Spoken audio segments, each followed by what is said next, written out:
Tu ne vas jamais le croire. L'enfer a gelé, les cochons volent dans le ciel et les rotatifs se sont arrêtés. L'industrie britannique a fait quelque chose de vraiment bien. Je sais. En découvrant les gros titres, on n'y a pas cru. Mais grâce à Rolls-Royce, le Royaume-Uni pourrait devenir leader mondial des petits réacteurs nucléaires. Parmi la monotonie des méga-projets britanniques et le malaise économique persistant, c'est une réelle chance pour la Grande-Bretagne de retrouver la prospérité. Si cela fonctionne, évidemment. Et c'est important, parce que quand on est pionnier dans une nouvelle industrie, c'est vous qui prenez tous les risques. La Grande-Bretagne mise tout sur l'énergie nucléaire, et le destin du pays est en jeu. Et cela ne laisse qu'une seule question, n'est-ce pas? Comment vont-ils s'y prendre?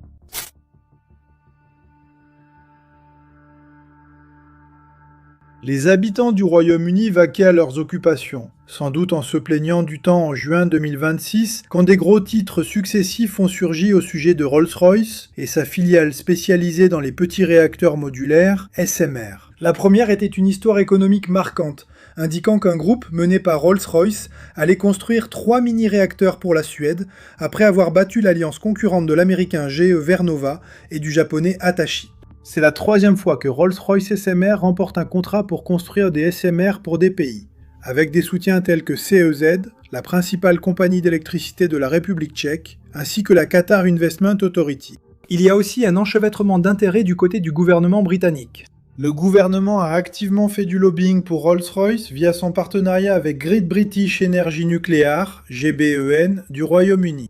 Maintenant, avec un autre investissement ajouté en Suède, les choses s'accélèrent vraiment ici. Bientôt, la Grande-Bretagne va de nouveau régner sur les mers. Oui, c'est ça. Eh bien non, ne nous emballons pas, d'accord?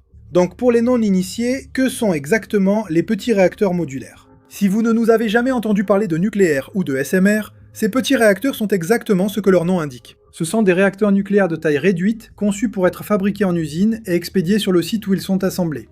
Il y a beaucoup d'avantages à promouvoir cette technologie, comme nous allons le voir dans un instant, mais les motivations sont évidentes. Certains pays veulent développer leur nucléaire, lancer des projets énergivores comme des pôles industriels ou centres de données IA, ou réduire leur dépendance aux combustibles fossiles. Le fait est que l'idée est assez polyvalente, et il n'est pas nécessaire de construire une centrale nucléaire entière pour la mettre en œuvre, donc c'est un concept extrêmement utile pour les pays qui ne disposent pas d'une industrie nucléaire développée.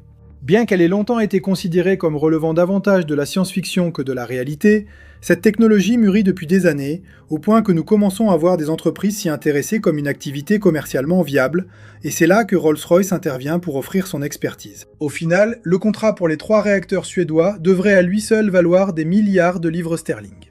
Pour Rolls-Royce, il est évident que relever le défi en vaut la peine, mais le chemin n'a pas été facile. Videberg-Kraft est la société d'énergie nucléaire qui gère le projet au nom du gouvernement suédois, et le processus d'évaluation de toutes les offres et de sélection d'un fournisseur final a pris 4 ans pour ne retenir qu'un seul.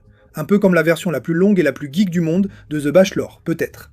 Du moins, c'est ce que nous supposerons. Je n'ai jamais regardé The Bachelor. Ce qui rend cela passionnant, c'est que c'est l'un des premiers exemples d'une approche pan-européenne de l'énergie nucléaire. Rolls-Royce et GGBen construiront 3 premiers réacteurs au Royaume-Uni, tandis que l'entreprise publique ČEZ en réalisera 6 autres à Temelín, en Tchéquie, avec le modèle SMR de Rolls-Royce. D'autres pays s'intéressent également au projet, notamment l'Allemagne, où les grandes centrales nucléaires ont été progressivement supprimées au fil du temps, et donc il y a un intérêt pour les petits réacteurs modulaires sur le continent. L'intérêt pour le nucléaire en Europe vient des coûts énergétiques élevés ailleurs, faisant du nucléaire une solution pour alléger ce fardeau. On pense que la Suède a choisi Rolls-Royce et non l'offre américaine, en partie à cause du risque de perturbation géopolitique. Et étant donné à quel point les prix du pétrole ont grimpé avec les tirs dans le détroit d'Ormuz, la Suède a cherché une solution plus proche de chez elle pour cette situation. Entre l'Iran, l'Ukraine et les crises énergétiques qui y sont associées, ces conflits ont poussé les pays à rechercher une plus grande indépendance énergétique, et donc bien sûr, le nucléaire. En 2025, le gouvernement suédois a adopté une loi finançant de nouveaux réacteurs pour la première fois en 40 ans, prêt à investir des dizaines de milliards de dollars pour relancer le nucléaire national. Les Suédois disent que cela vise à assurer la sécurité énergétique et atteindre la neutralité carbone d'ici 2045. En effet, les 3 réacteurs devraient contribuer à cet objectif, en ajoutant environ 470 MW d'électricité au réseau, soit environ 6% de capacité supplémentaire pour le réseau électrique suédois pour les 60 prochaines années. Ensemble, les 3 unités pourraient produire environ 12 TWh d'électricité par an, donc 12 TWh. À quoi cela correspond-il? Eh bien, une maison moyenne en Suède consomme environ 15 000 kWh par an. Cela signifie que ces 3 réacteurs à eux seuls pourraient produire assez d'électricité pour alimenter 800 000 foyers, soit environ 1/6 de toutes les maisons du pays pendant une année entière. Les 3 premiers réacteurs suédois seront installés près de la centrale nucléaire de Ringhals, sur la côte ouest. Peter Carl, ministre britannique des entreprises, a affirmé que ce contrat témoigne d'une grande confiance dans l'innovation et l'industrie nucléaire britannique. Nous sommes au cœur de la renaissance nucléaire européenne avec nos partenaires suédois. Et pour une fois, venant d'un homme politique britannique, cela pourrait ne pas être que du vent en costume-cravate, car cette histoire est un exemple rare de succès industriel britannique moderne. Et pour être honnête, cela serait déjà remarquable en soi. Mais en effet, ce n'est pas tout. En tant que Britanniques, nous disons qu'on attend un bus toute la journée, puis 2 arrivent en même temps. Sauf que dans ce cas, le bus, c'est Rolls-Royce. Donc c'est vraiment un bus nucléaire très chic. Au moment de l'accord avec la Suède, le Royaume-Uni a aussi annoncé un partenariat avec le Japon pour développer davantage cette technologie nucléaire de petite taille. L'accent est mis sur les réacteurs modulaires avancés, AMR, qui utilisent des technologies innovantes pour améliorer l'efficacité des petits réacteurs, comme ceux prévus par Rolls-Royce. L'objectif principal est de rester à la pointe de la technologie et de développer des réacteurs pour alimenter usines, centres de données et bases militaires. Le Japon expérimente depuis longtemps un réacteur avancé refroidi au gaz à haute température, mais la technologie reste peu éprouvée commercialement, ce qui incite des entreprises comme Rolls-Royce à tenter leur chance sur ce marché. Rolls-Royce va collaborer avec le National Nuclear Laboratory britannique et son équivalent japonais pour développer ces réacteurs et leurs combustibles en vue de les proposer à des acheteurs mondiaux. Dans ce partenariat, l'agence atomique japonaise partagera ses données de sécurité avec l'entreprise pour construire un réacteur de démonstration au Royaume-Uni d'ici le milieu des années 2030. Grâce au programme national japonais pour les AMR et SMR, les 2 pays pourront tester ces technologies ensemble sur le terrain. Alors que des entreprises du monde entier se lancent dans la course aux AMR, beaucoup cherchent à être les premières à remporter cette course aux armements particulières, ou dans ce cas, la course aux AMR, car le monopole sur le marché qui pourrait être rapidement établi serait immense. Et il va sans dire que tout pays ou toute entreprise qui réussirait à développer cette technologie de manière rentable deviendrait, vraiment riche.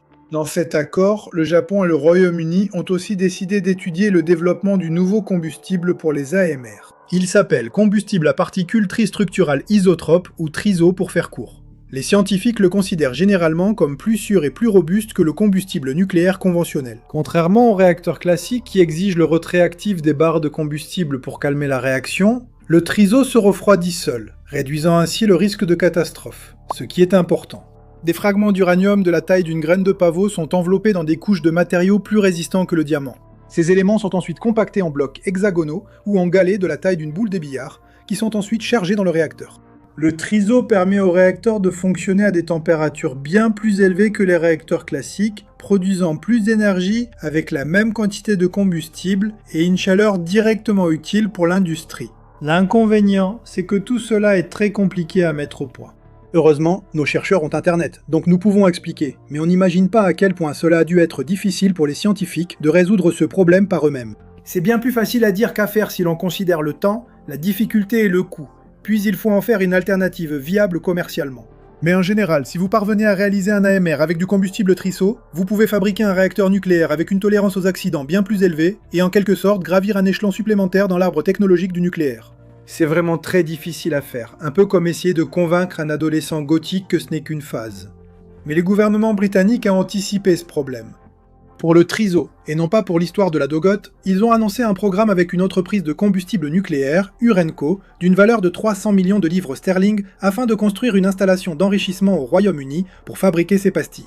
Le problème, c'est que, selon le Télégraphe, aucun pays en Europe ne dispose actuellement d'une installation capable de transformer ces pastilles en combustible fini qui va réellement à l'intérieur de ces réacteurs. Les Russes en ont une, mais Westminster et la Place Rouge ne partageraient même pas une pizza, encore moins des secrets nucléaires.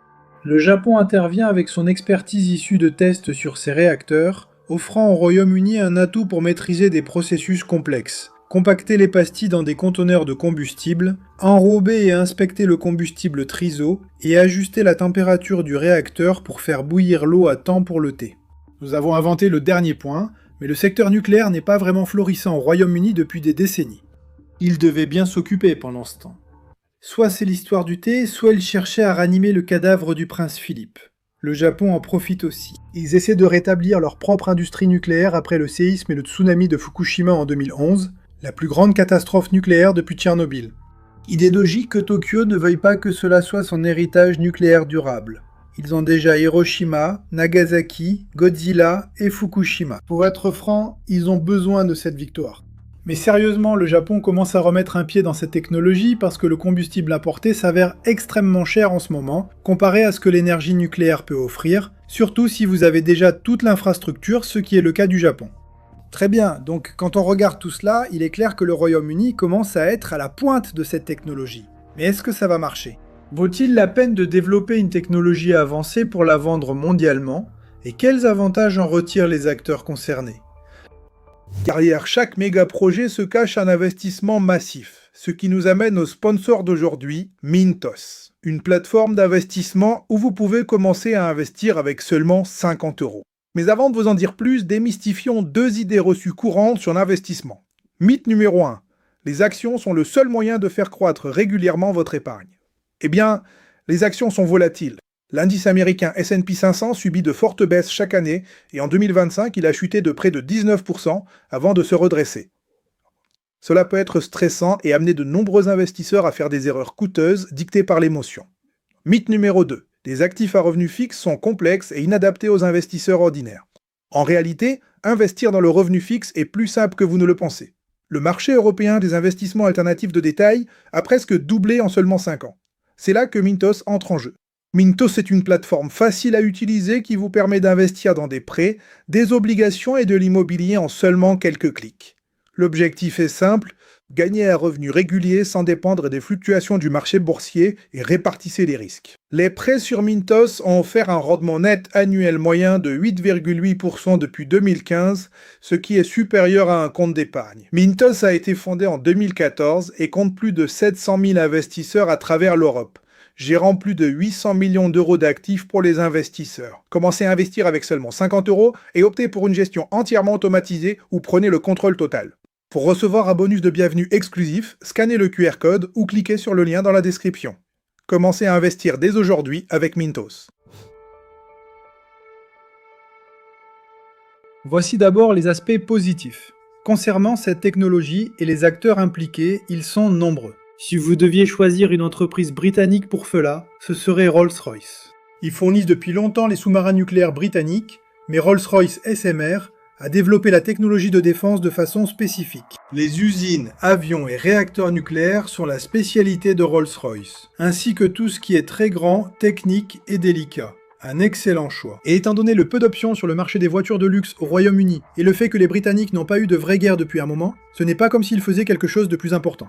En fait, ils ont probablement passé la plupart de leur temps à faire pression sur le gouvernement britannique pour qu'il avance ces réacteurs, et maintenant cette vision commence à se réaliser. Les avantages pour eux dans tout ça, ils sont assez évidents. C'est de l'argent, de l'expérience, de l'évolutivité, et la chance de créer un monopole européen sur l'adoption rapide des SMR.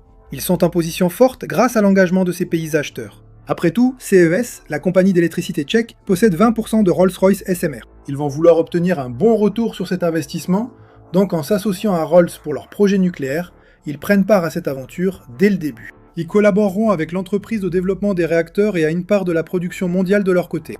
L'aspect international de ces projets est particulièrement enthousiasmant. Le Royaume-Uni, en dirigeant le projet, bénéficie de la majorité des retombées économiques de Rolls-Royce, soit plusieurs milliards sur le marché britannique, ce qui serait très utile à la Grande-Bretagne actuellement. Il acquiert aussi des infrastructures utiles à l'intérêt public.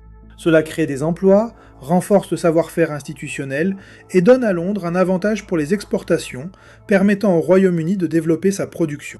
Les Japonais gagnent un partenaire durable pour le développement technologique, un accès rapide au marché européen et une sécurité énergétique supplémentaire. La Suède reçoit ses réacteurs et pièces de qualité d'une entreprise réputée, ainsi qu'un peu de capacité supplémentaire sur le réseau, en prime. Et voici le plus important. Les pays ne travailleront pas en vase clos. Le projet de SMR profitera pleinement de la coopération internationale. Développer ce type de réacteur est difficile, et il sera impossible de produire tous les composants nécessaires au niveau national. L'international fonctionne bien mieux. Certains projets de Rolls-Royce ont des millions de composants. Produire tout en interne pour un programme nucléaire serait extrêmement coûteux. Non. Au lieu de cela, il est entendu qu'une grande partie de l'argumentaire de Rolls-Royce auprès de la Suède était que Stockholm pourrait partager les chaînes d'approvisionnement et le savoir-faire avec le Royaume-Uni et la République tchèque. Cela assure aux 3 nations du projet SMR un meilleur accès aux matériaux, aux personnes et au savoir. C'est une décision judicieuse du Royaume-Uni et de Rolls-Royce, car un projet coopératif européen prépare des accords futurs et favorise un déploiement rapide sur un marché déjà en attente de ces réacteurs. Et lorsque ces futurs projets autour de cette technologie verront le jour, avec qui les autres pays voudront-ils collaborer? Oui, c'est ça, ils voudront travailler avec les amateurs de crumpets de chez Rolls-Royce. C'est un peu comme si vous construisiez une maison, et qu'une des personnes de votre rue vous aidait à construire la vôtre. Si un jour vous avez d'autres travaux, vous choisirez cette personne plutôt que votre pote Dave qui traîne près des poubelles chez Aldi et qui sent bizarre.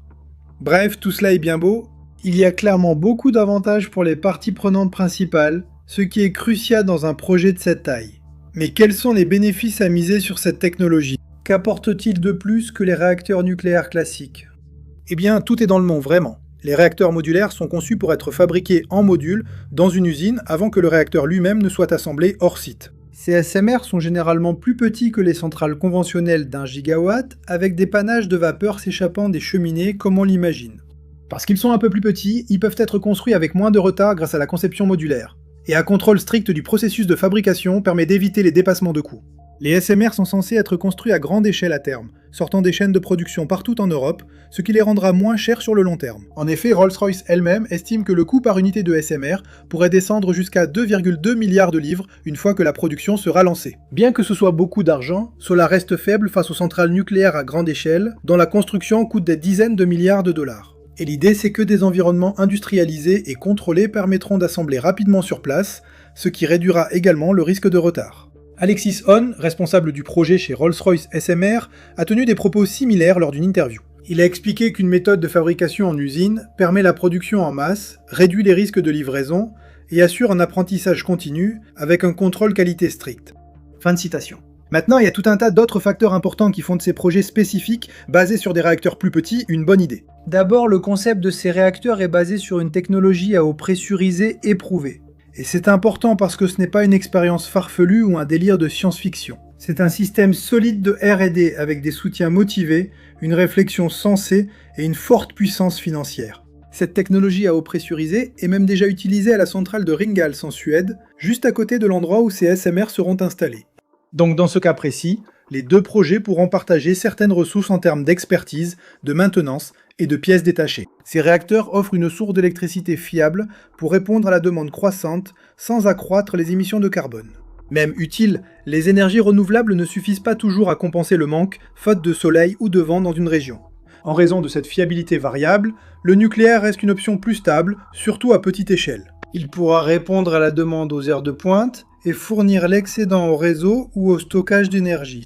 La volatilité des prix des combustibles fossiles pousse de plus en plus de pays à moins s'y fier. En effet, les petits pays, qui ne veulent pas construire de centrales nucléaires de grande taille, mais qui ne souhaitent pas non plus rester éternellement liés au pétrodollar ou dépendre de la météo, disposent désormais d'options pour assurer leur sécurité énergétique. Par conséquent, il y a clairement un aspect politique, qui constitue ici un avantage secondaire. En 2026, s'affranchir du pétrole et du gaz des États-Unis et du Moyen-Orient paraît judicieux. La fermeture du détroit d'Ormuz a sans doute sensibilisé à la fragilité des chaînes d'approvisionnement mondiales. Et en ce qui concerne Rolls-Royce en Europe, cela revient à enfoncer une porte ouverte pour cette raison. Pour l'Europe, on ne peut plus compter sur les États-Unis. L'énergie russe et son absence ont plongé l'Europe dans une crise en 2022 lorsque la Russie a envahi l'Ukraine. L'Iran et Hormuz étouffent 20% des ressources énergétiques mondiales. Il ne reste plus beaucoup d'endroits à l'Europe pour obtenir une énergie fiable. Et les pays parlent d'une solution plus eurocentrique depuis que la Russie a tenté de priver l'Europe d'énergie en raison de son soutien à l'Ukraine durant l'hiver 2022. Le secteur est en plein essor en Europe, alors que le continent cherche à garantir sa souveraineté énergétique. Selon l'Agence internationale de l'énergie, plus de 1100 petits réacteurs modulaires pourraient être construits d'ici 2050 pour un investissement total dépassant 670 milliards de dollars. Trop amusant, Ergen Birgik, le PDG de Rolls, a donné un chiffre plus modeste d'environ 400 qui devraient être construits d'ici là, mais il pense que Rolls-Royce, quoi qu'il en soit, a une chance de dominer le marché grâce à son avantage du premier entrant. Inutile de dire que si la popularité du secteur atteint ne serait-ce que ce niveau d'ici 2050, alors les dirigeants de Rolls-Royce siroteront des margaritas à Tahiti s'ils ne le font pas déjà. Selon votre interlocuteur, les perspectives de cette industrie sont très positives. Alexis Ohn a déclaré qu'une fois pleinement établi, Rolls-Royce SMR s'attend à un passage rapide d'un marché d'acheteurs à un marché de vendeurs. En pratique, ils estiment que cette technologie deviendra si populaire que pays et fournisseurs d'énergie se disputeront bientôt les créneaux de fabrication auprès des principaux fournisseurs de SMR. Un État se sépare vite de son argent, surtout avec la montée de la souveraineté énergétique. Chaque décennie, davantage de clients verront probablement l'intérêt de ces réacteurs modulaires. Qu'il s'agisse des prototypes en test ou des versions avancées issues de la coopération britannique-japonaise, la technologie ne peut que devenir plus petite et plus efficace, comme c'est le cas pour toute technologie lorsqu'elle atteint une masse critique permettant un déploiement reproductible. Les aspects de sécurité sont aussi primordiaux ici, pour les facteurs internes et externes. Prenez par exemple les AMR en cours de développement dans le projet japonais. Nous avons déjà mentionné que leur combustible rend les réacteurs bien plus sûrs contre les risques de fusion que les centrales nucléaires classiques. Mais il y a d'autres aspects de la sécurité qui ne sont pas liés à un incident de criticité potentielle. Prenons par exemple un conflit militaire. Les grandes centrales nucléaires sont imposantes. Elles sont des cibles liées à de nombreuses infrastructures importantes. L'Ukraine a appris ce que signifie être attaquée sur ses infrastructures nucléaires, ayant dû fermer plusieurs centrales après des frappes russes, y compris autour de la carcasse de Tchernobyl. En mettant de côté le risque potentiel de catastrophe apocalyptique, ces immenses centrales, même celles qui ne sont pas nucléaires, sont de grandes cibles faciles à atteindre lors d'un conflit militaire, surtout avec l'avènement de la guerre par drone bon marché. Les SMR proposent une solution un peu différente. Ces réacteurs, déployables en modules à travers le pays, créent certes plus d'infrastructures à défendre, mais un système décentralisé avec des usines réparties partout permet à la construction de rester agile même en cas de conflit armé. Cela rend le réseau plus résilient face à une frappe catastrophique unique, et répartir le risque afin de réduire les points uniques de défaillance dans la production d'électricité est un élément crucial pour assurer la sécurité énergétique d'une nation. Quoi qu'il en soit, c'est plutôt bien, car beaucoup s'inquiètent de l'énergie nucléaire et doutent de la sécurité de vivre près de réacteurs produisant de l'électricité chaque jour. Oui, surtout grâce aux conceptions japonaises avancées de réacteurs modulaires. Ils nécessitent moins d'espace, ce qui signifie qu'ils peuvent être construits beaucoup plus près des infrastructures qu'ils desservent, peut-être à côté ou même à l'intérieur de certaines zones industrielles spécifiques.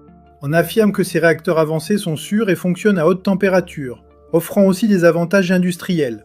Les AMR de Rolls-Royce fonctionneraient à environ 700 degrés Celsius et produiraient des dizaines de mégawatts d'électricité. Ils peuvent aussi fournir chaleur et énergie pour des procédés industriels très énergivores comme la fabrication de l'acier ou la production d'hydrogène vert, le ciment et des produits chimiques comme les plastiques et les engrais. En résumé, ils sont plus petits, plus sûrs, évolutifs, adoptables par des pays du monde entier et tellement utiles qu'ils pourraient presque être fournis avec des porte-gobelets et un porte-bloc, tant ils facilitent les tâches. Voilà, c'est tout. Nous allons dire adieu au monde nucléaire d'autrefois et avancer à toute allure, sûrs que les SMR et à terme les AMR sont absolument supérieurs à tout point de vue, sans aucun inconvénient. N'est-ce pas ? Eh bien, comme on pouvait s'y attendre, non, pas exactement.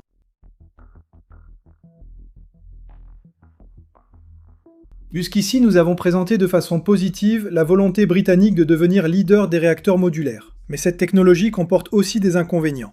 D'abord, à quel point est-il réaliste que cette technologie voit le jour au cours de la prochaine décennie environ ? Nous ne savons pas encore, car cette technologie n'a pas encore fait ses preuves commercialement à grande échelle, comme l'envisage Rolls-Royce. Son utilité réelle reste aussi incertaine. Ce n'est pas parce que cela semble être la technologie la plus avancée actuellement que cela ne puisse pas être une impasse technologique qui pourrait être dépassée par d'autres technologies d'ici 1 ou 2 décennies. Par exemple, les réacteurs modulaires sont-ils seulement une étape transitoire entre l'énergie nucléaire classique et le développement généralisé des piles à combustible à hydrogène ? Toutes les solutions de développement pour les marchés mondiaux de l'énergie auront leurs usages. Mais il faut noter que Rolls-Royce mise beaucoup sur les petits réacteurs modulaires. Si la technologie s'avère plutôt de niche et pas susceptible d'être adoptée aussi largement que certains partisans le pensent, alors Rolls-Royce et en effet le gouvernement britannique auront dépensé beaucoup d'argent pour quelque chose qui n'est ni très utile, ni très rentable en termes de marge bénéficiaire. Au Royaume-Uni, on appelle cela un mardi comme un autre. Mais ce serait particulièrement amer de se tromper vu les avantages énormes si les marchés penchaient pour Rolls-Royce. Comme pour ces avantages, les inconvénients généraux et les préoccupations concernant cette technologie proviennent du nom, petit réacteur modulaire. Commençons par la partie petit. Il n'y a rien de mal à ce que les réacteurs soient plus petits que les centrales traditionnelles. Nous avons d'ailleurs évoqué les avantages il y a 5 minutes. Mais cela a un coût. D'une part, ils ne peuvent évidemment pas produire autant d'énergie qu'une grande centrale nucléaire. Mais l'autre problème, c'est que ces soi-disant petits réacteurs modulaires, notamment ceux de Rolls-Royce, ne sont pas vraiment petits. Leur nom est trompeur. Je veux dire, oui, ils sont nettement plus petits que les énormes sites nucléaires gigantesques que nous avons aujourd'hui, mais l'unité SMR de 470 MW de Rolls-Royce qu'ils vont construire pour les Suédois, par exemple, est très grande selon les normes des SMR. Les SMR désignent généralement les réacteurs de moins de 300 MW jusqu'à environ 10 pour les micro-réacteurs. En fait, les SMR de Rolls-Royce sont à peu près de la taille du premier réacteur Oskarshamn lorsqu'il a été construit en Suède dans les années 1970. Souvenez-vous, ce n'est pas un objet à attacher à une voiture, à mettre dans un sac ou à fixer sur le côté d'un centre de données. Les réacteurs Oskarshamn restent assez grands pour remplir des salles de taille d'un très grand entrepôt. L'usine avec ses réacteurs de taille normale occupe déjà beaucoup d'espace, ce qui implique que les SMR feront de même tant que la technologie ne sera pas miniaturisée. Est-ce que cela pourrait quand même tenir assez confortablement dans une zone industrielle, dans une grande ? Oui, mais ce n'est pas vraiment la solution au format de poche ou de la taille d'un moteur de voiture à laquelle la plupart pensent pour un SMR. En général, l'échelle n'est pas le point principal ici, mais le fait qu'il s'agisse d'une centrale électrique de taille conventionnelle, rendue plus petite et plus reproductible que les équivalents mégalithiques d'aujourd'hui, est important. Mais considérez les SMR comme étant davantage du côté modulaire que du côté petit. Et en parlant de modulaire, abordons cela maintenant. Le caractère modulaire des réacteurs constitue un excellent argument de vente central dans l'argumentaire de Rolls et compagnie, offrant de nombreux avantages. Mais cela aussi a ses inconvénients. Par exemple, le projet britannique nécessite énormément de coordination internationale entre les nations coopérantes. Qu'il s'agisse d'amis ou d'ennemis, un tel élément international dans ce projet est propice aux perturbations. Les tolérances entre les nations doivent être alignées, sinon chaque État risque une erreur coûteuse. Elles sont aussi sensibles aux variations de la demande pour cette technologie. Si la Suède réduit sa commande, que la Tchéquie change de gouvernement ou que le Royaume-Uni retarde son programme, l'usine risquerait de produire trop peu d'unités pour maintenir des coûts bas. Ensuite, les coûts augmentent, les acheteurs deviennent nerveux, les commandes diminuent encore, et c'est une mauvaise période pour tous les acteurs concernés. Rolls-Royce parie que ces fluctuations ne seront pas assez importantes pour freiner leur prise de contrôle du secteur. Mais les risques existent, et étant donné que tout le secteur en est à ses débuts, on peut soutenir que ces problèmes pourraient l'étouffer dans l'œuf. Si tout se passe comme il le pense, alors il n'y a aucun problème ici. Cela reste un risque car de nouvelles technologies énergétiques émergent. Les chaînes d'approvisionnement poseront problème, notamment quant au degré de standardisation acceptable d'un pays à l'autre. Un défaut découvert sur une soudure de cuve sous pression, un lot falsifié de certificats de matériaux ou un défaut sur un composant standard peuvent arrêter la livraison ou imposer des inspections à toute la flotte. Et cela va coûter très cher à réparer.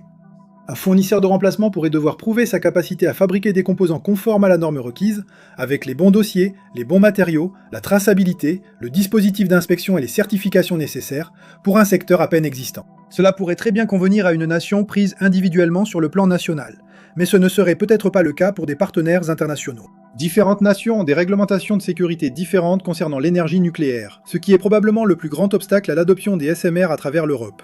Ceci s'explique par le fait que la création d'un système international standardisé pour l'énergie nucléaire enfreindrait actuellement les directives de l'AIEA, qui stipulent que chaque pays doit avoir la responsabilité finale de sa propre sécurité nucléaire. Viser un alignement maximal d'environ 80% là où c'est possible, mais cela reste plus facile à dire qu'à faire. Cela demande une grande coordination avec d'autres nations, et les recoupements se compliquent vite dès qu'on passe d'un pays à l'autre. Du côté des nations adverses, la Russie et la Chine cherchent aussi à déployer cette technologie rapidement et à grande échelle. Et la Chine n'a pas les mêmes normes de sécurité pour les personnes. Ce qui signifie que même si cela peut coûter quelques vies, certains régimes ne s'en soucieront pas tant qu'ils peuvent développer la technologie le plus rapidement possible. C'est vraiment une question de suivre le rythme ou d'être laissé pour compte. Les Britanniques ont donc raison de vouloir garder une avance. Dire que c'est facile est une chose, le faire en est une autre. Géopolitiquement, ces chaînes d'approvisionnement peuvent créer des points uniques de défaillance sur l'ensemble du cycle de fabrication. Même si l'industrie reste agile pour s'adapter, cela crée une cible pour les nations ennemies, ce qui reste angoissant concernant les infrastructures nucléaires. Ce point de défaillance persiste. Il passe simplement de la production d'énergie à la fabrication. Et le dernier, les réacteurs. Au final, ce sont des réacteurs nucléaires, et cela signifie deux choses. Premièrement, ils ne peuvent être que relativement sûrs. Cette technologie est si nouvelle que ces systèmes de sécurité n'ont pas encore été entièrement testés en environnement commercial. Bien qu'il soit conçu pour s'arrêter en toute sécurité, même en cas de panne catastrophique du réseau, il y a toujours le facteur humain à prendre en compte. Tchernobyl n'était pas censé arriver non plus. Aucune infrastructure nucléaire ne peut être sûre à 100% en permanence, ce qui perturbera certaines personnes vivant à proximité et les poussera à s'opposer à leur déploiement.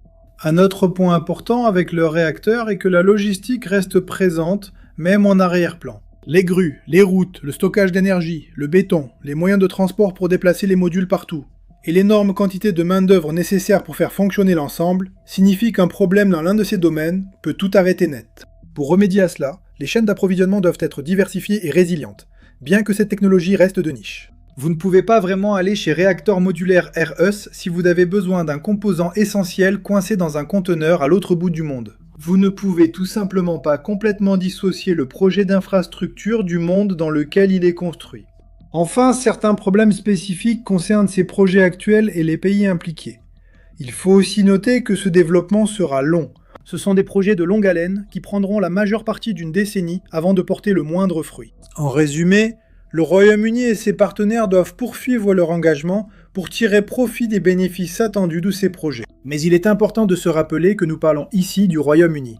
Les infrastructures, on ne fait plus ça, ou pas très bien. Heureusement, Rolls-Royce reste la voie la plus compétente, mais tout projet d'infrastructure approuvé par le gouvernement britannique est désormais souvent vu comme synonyme de catastrophe coûteuse et longue. Je veux dire, prenez l'exemple A, la ligne ferroviaire HS2 toujours inachevée, et qui restera absolument terrible une fois terminée.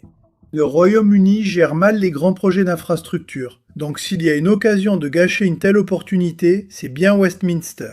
Il faut aussi noter que le gouvernement britannique a évoqué avec Rolls-Royce un soutien financier au projet japonais, pouvant inclure des prêts garantis par les contribuables. Ce qui signifie que ce seront les Britanniques qui paieront la facture pour quelque chose dont ils ne verront aucun bénéfice avant au moins 10 ans. En somme, l'innovation reste essentielle et constitue une raison de plus pour que cela fonctionne au Royaume-Uni. Le Japon, malgré ses avancées techniques, manque de ressources pour ce genre de projet, et le public, comme au Royaume-Uni, reste méfiant envers le nucléaire, surtout moins de 20 ans après Fukushima. L'influence politique pourrait tuer ces projets dans l'œuf, avec la montée des partis politiques plus soucieux de l'écologie. Et alors, tout cet argent et tous ces efforts de développement auront été consacrés pour rien. Pour le Royaume-Uni, il faut garantir un engagement continu du public et du gouvernement pour poursuivre l'innovation dans cette technologie. Mais cela exige une protection politique que le Royaume-Uni n'a pas, rendant tout grand projet instable dès le début. Comme vous le voyez, les SMR, les AMR et les efforts britanniques pour les construire ne sont pas infaillibles. Ils incarnent l'avant-garde des technologies énergétiques du futur, pouvant avoir des effets très bénéfiques, mais aussi des conséquences négatives. Et il est important de garder cela à l'esprit pour rester lucide à mesure que ces projets se développent avec le temps. Alors, que peut-on attendre de ces projets à l'avenir ? Comment le Royaume-Uni va-t-il transformer cette idée brillante en réalité de premier plan dans le secteur ? Tout commence par ce que fait actuellement Rolls. Collaborer avec les Tchèques et les Suédois pour construire des réacteurs, partager des connaissances, s'entraider sur la chaîne d'approvisionnement et résoudre les pannes. Il y a toujours quelque chose qui tombe en panne. La prochaine étape sera de faire construire ces réacteurs comme prévu en Suède. Les mettre en service serait une excellente démonstration que ce type de projet peut être déployé à grande échelle. Le Royaume-Uni développe aussi ses petits réacteurs modulaires pour un usage domestique. Le premier sera construit à Wilfa, au nord du Pays de Galles, et devrait soutenir des milliers d'emplois durant sa construction et la gestion de sa chaîne d'approvisionnement. Si tout se passe comme prévu, nous devrions commencer à voir les premières unités de petits réacteurs modulaires pleinement opérationnels d'ici le milieu des années 2030. Ebba Busch, la première ministre suédoise, a précédemment déclaré que son pays souhaitait s'unir pour acheter au moins 10 à 15 réacteurs. Si les 3 premiers réussissent, Rolls pourrait décrocher d'importantes affaires. De même, en septembre de cette année, la Suède se rendra aux urnes pour les élections. Et si le parti qui l'emporte est plus sceptique envers le nucléaire, alors ce sera beaucoup plus difficile à faire accepter. C'est simplement la réalité. Mais à chaque pays qui rejoint ce projet pan-européen de SMR, le risque d'abandon en cas de retrait d'un des participants sera réduit. Pour Rolls-Royce, cela signifie que le travail difficile ne fait que commencer, car il doit convaincre d'autres pays d'adhérer à sa vision pour ses réacteurs. Le Japon sera un allié clé grâce à son expertise dans les AMR, permettant au Royaume-Uni de rester à la pointe dans cette technologie pour les années à venir. Ensuite, peut-être des réacteurs à sel fondu ? Des directives nucléaires mondiales ? Combattre Godzilla dans le Pacifique ? Bon, d'accord, ce dernier scénario n'est pas très probable, mais c'est bien d'avoir les Japonais avec nous au cas où.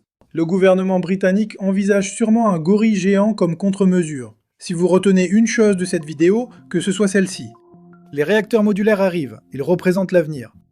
Ils sont britanniques, c'est plutôt cool. Hein frérot?